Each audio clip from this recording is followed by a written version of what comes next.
Good morning, gang. Happy Wednesday morning. Okay, yesterday was a good day for the American public. This winning stuff is kind of strange to me. I'm not used to it, when actually things benefit the U.S. people that get done. Shocker. I kind of like it, though. So we had a few things that happened yesterday that benefit us all.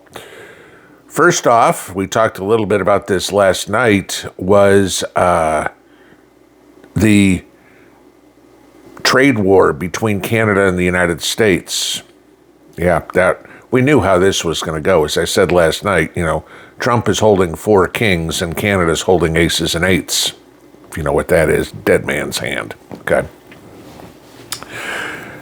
We had a quick one yesterday where Doug Ford, the premier or whatever you want to call him of Ontario, the province, said, well, we're going to put 25% taxes on electricity, right? Shortly thereafter, Trump said, okay, we're going to put more taxes on, or more tariffs on steel and aluminum exports from Canada into the U.S., and all of a sudden Canada freaked out. Okay. Why? It's pretty simple. Canada provides Michigan, Minnesota, New York with 3/4 of 1%, so 0.75% of the electricity that's used up there along the border. It ain't much. But the steel and aluminum that Canada exports to us is a boatload.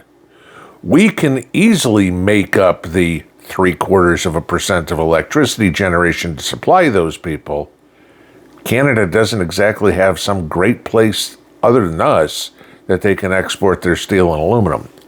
Well, they could sell it to China. Where do you think a lot of the other steel and aluminum in the world gets produced? China. Okay. Japan. A lot easier to move stuff around Asia than it is across the Atlantic Ocean. Of course, Canada backed off within 4 hours, I think it was. Oh, okay, well, we won't do this, right? That was a boon for us. The funny part is he opened up Pandora's box, because if you don't think Trump's going to do something, after all, this is the guy who wants to make us energy independent, and electricity would be considered energy, you don't think Trump's going to figure out some way to reroute that electricity throughout the United States, maybe generate just a little bit more so we can cover that whopping 0.75% and make sure the people in Michigan, Minnesota, and New York, aren't in the dark? Yeah. Guess what, Canada? You just cost yourself that export of electricity. So when you do your next budget, make sure you don't put that money in, because it ain't going to be coming much longer. No. But we want to talk about budget. So let's talk about the next one. Yesterday, the House passed the continuing resolution to continue funding the government. Now, I know there's different thoughts on here. A lot of people, including me at some points, have said, shut it down. Let's stop it all. Okay. I still think that would work. That may make companies and countries wake up and go, we're pissing away a whole bunch of money. But the advantage to yesterday's CR passing wasn't the fact that it's going to keep funding the government. Don't have to worry about Social Security checks. Don't have to worry about the state parks closing or something, or national parks closing. But the biggest thing in there were no earmarks. None. Okay. No money for pet projects for any of these politicians. No more paying for the bridge to nowhere or to fund LGBTQ studies on mice or anything like this. None of that. This was to fund to keep the doors open. That was it. Okay. Of course, it played out like you thought. All the Democrats and Tom Massey, who as much as he wants to pretend he's a conservative, he sure seems to vote with the Democrats a lot. I really like to know what's going on with Kentucky, because Mitch McConnell, you elected Andy Beshear, okay, Tom Massey, there's some conservatives that love Tom Massey, think he's great. Please tell me what Tom Massey has done in his career. He's never had a bill that's passed, anything that he's written that's passed. Okay, he's only presented one. And he votes against everything. He voted for things like Biden's continuing resolution, but against Trump's. Kentucky, you really need to start taking a look at your people that you send to Washington. And just because there's an R behind their name doesn't mean they have conservative values. Massey's heart may be in the right place, but his brain sure isn't. Of course, every Democrat said no. You figure that because they live on earmarks. They need all that sort of stuff. They need to buy votes. Now, the hard part is it's going to the Senate, and you need 60 votes to pass in the Senate. Rand Paul has already come out and said he's not voting for it. Kentucky, I ask again, okay? No doubt in my mind Rand Paul is a conservative, okay? But common sense has to come into play. Fiscally conservative is one thing. Fiscally imaginary is another. There's not a whole lot. You gotta take this off in little steps. Okay, so that was a good thing. At least we're making progress, because the Senate has to vote on this between now and Friday. Otherwise, we do have a government shutdown. We'll see if we can get 8 Democrat voters to do it. Otherwise, it's going to be interesting, because then this will be a Chuck Schumer shutdown. He can call it a Donald Trump one all he wants, but it seems like Trump's put it on the table. You just don't want to do it. So, Chuckles, you need to toe the line here. Remember, you lost the White House, the Senate, and the House. Your approval rating as Democrats is in the tank. You need to start doing something that's right for a change. Okay? Pass this thing. Let's keep everything going. But the biggest one yesterday was the war in Ukraine. We may be coming to an end. It didn't happen on day 1 of Trump's presidency.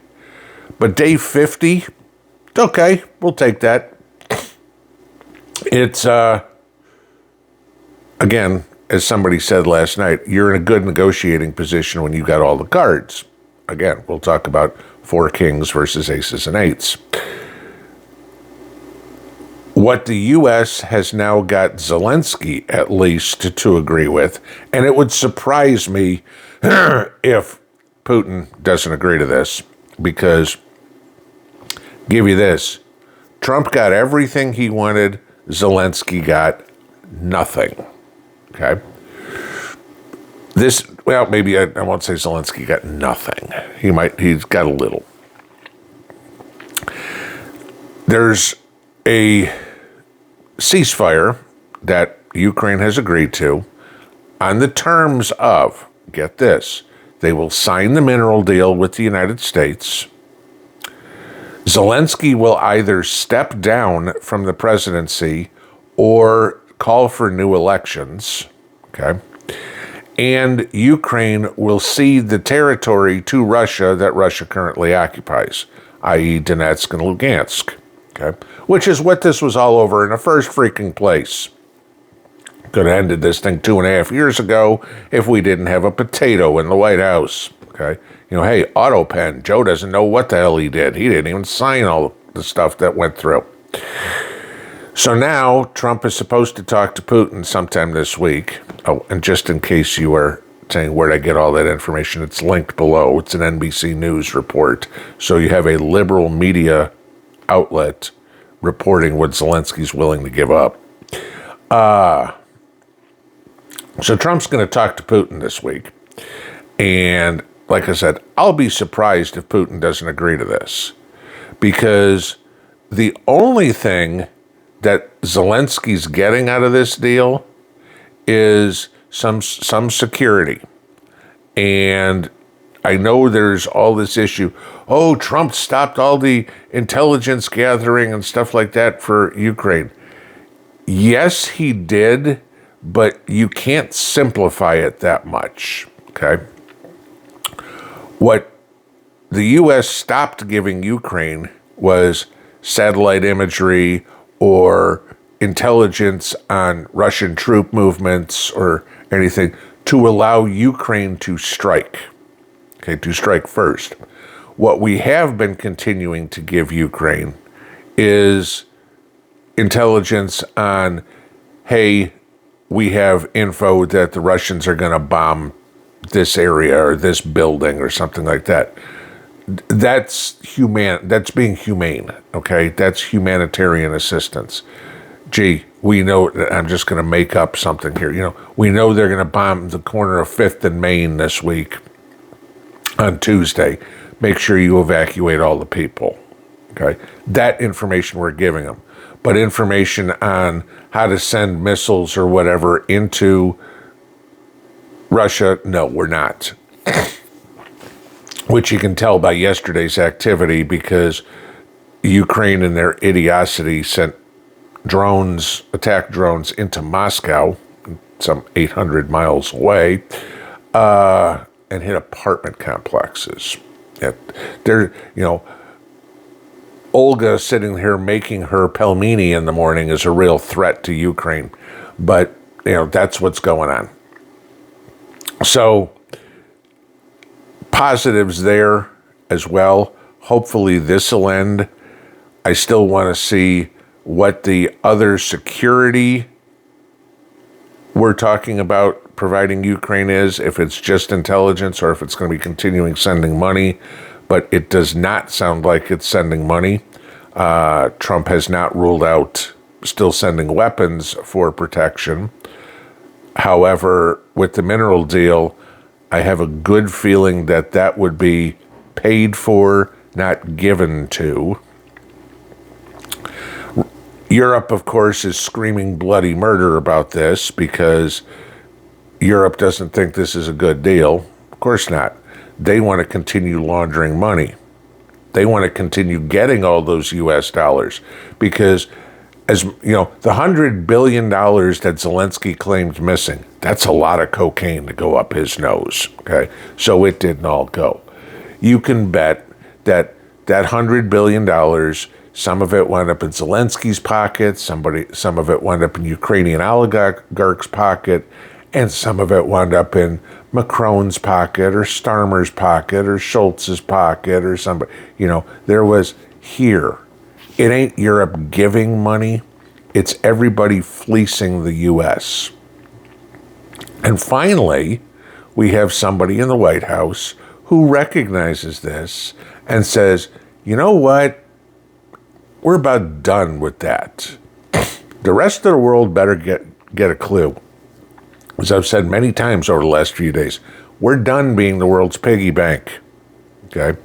Make it on your own or collapse. We don't care. Germany, if you can't make it, oh my God, Russia's going to take us over. Well, you know what? If you can't make it on your own, maybe you'd be better off learning to speak Russian. I'm just saying. Through all of this, war, sanctions, being attacked, yada, yada, yada, Russia still was able to pull all this off. Finance a war. People are eating. The Russian economy's hanging on, doing fine. The rest of Europe, if you were in this situation, you'd have collapsed by now. Russia's not getting financial help from us. I can't say whether they're getting it from China. They're certainly not getting it from North Korea, okay? But they're still selling their oil, albeit cheap, to China, to India, to Europe, okay? It still kills me that Europe has spent more on Russian oil since the war started than they have on helping Ukraine. We're just going to help our enemy. Oh, okay, that's always a good idea. Gee, Were we sending bullets to the Nazis in World War II, saying, "Oh, you don't have enough here, let us give you some. We'll sell them to you." Doesn't work that way. But yesterday was a good day for the United States. Winning feels real good. I just hope to see another 3 years, 10.5 months of it. Because not only is it glorious for all of us, but it's glorious to watch the liberal tears flow. Pinball out.